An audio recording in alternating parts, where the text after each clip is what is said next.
নমস্কার বন্ধুরা, চলে আসলাম একটা নতুন ভিডিও নিয়ে। তোমরা সবাই কেমন আছো? আশা করি সবাই ভালো আছো। আজকে আমি অনেক দিন পর বাড়ি যাচ্ছি।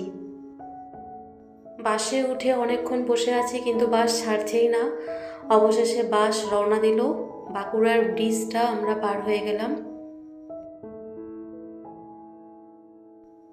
কিন্তু আমার বাড়ি তো অনেক দূরে, সেজন্য বাসে উঠে সময় কিছুতেই কাটছে না। শুধুই ভাবছি বাড়ি কখন পৌঁছাবো। ঠিক তারপর পৌঁছে গেলাম। ভাই আমাকে নিতে এসেছিল, বাইকে করে নিয়ে যাচ্ছিল। আর আমি ভাবছি কখন বাড়ি পৌঁছাবো, যে আমার মতিকে দেখতে পাবো। আমি বাড়ি পৌঁছে গেলাম খুব তাড়াতাড়ি। বাস স্ট্যান্ড থেকে আমাদের বাড়ি হচ্ছে প্রায় 5 মিনিটের রাস্তা।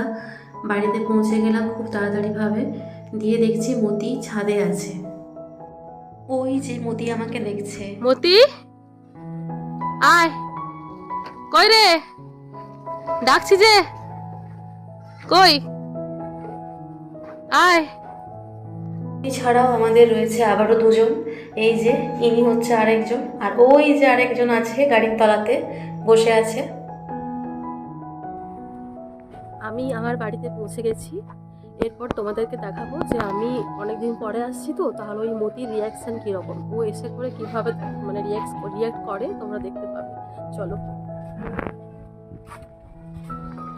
মতি, এই যে আমি যাচ্ছি ভেতরে, আর আমার সঙ্গে সঙ্গে এই যে বাইরের এরা আছে, এদেরও কিন্তু আমার সঙ্গে ঢোকা যায়। আর এখানে এরাও মা আমি আমার জন্য দাঁড়িয়েই অপেক্ষা থাকি। করে দাঁড়িয়েছিল।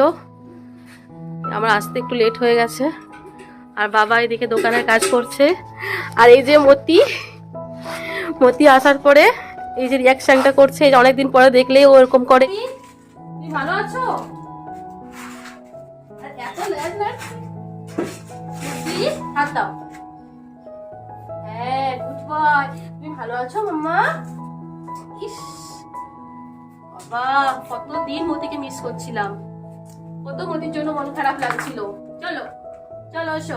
কই, এসো এসো এসো, এদিকে এদিকে। ও সরু, আই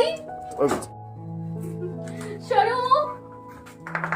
ঝাঁকা নাকা করে দিচ্ছি আমি তো, বাড়ি বাসা ঝাঁকা নাকা।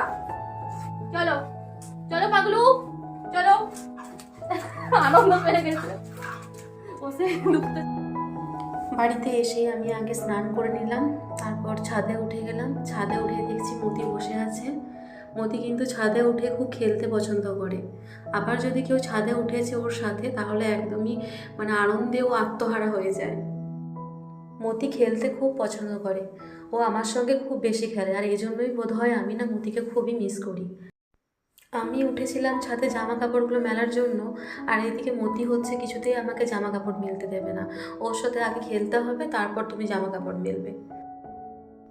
এরপর আমি জামা কাপড়গুলো সব মেলে নিলাম।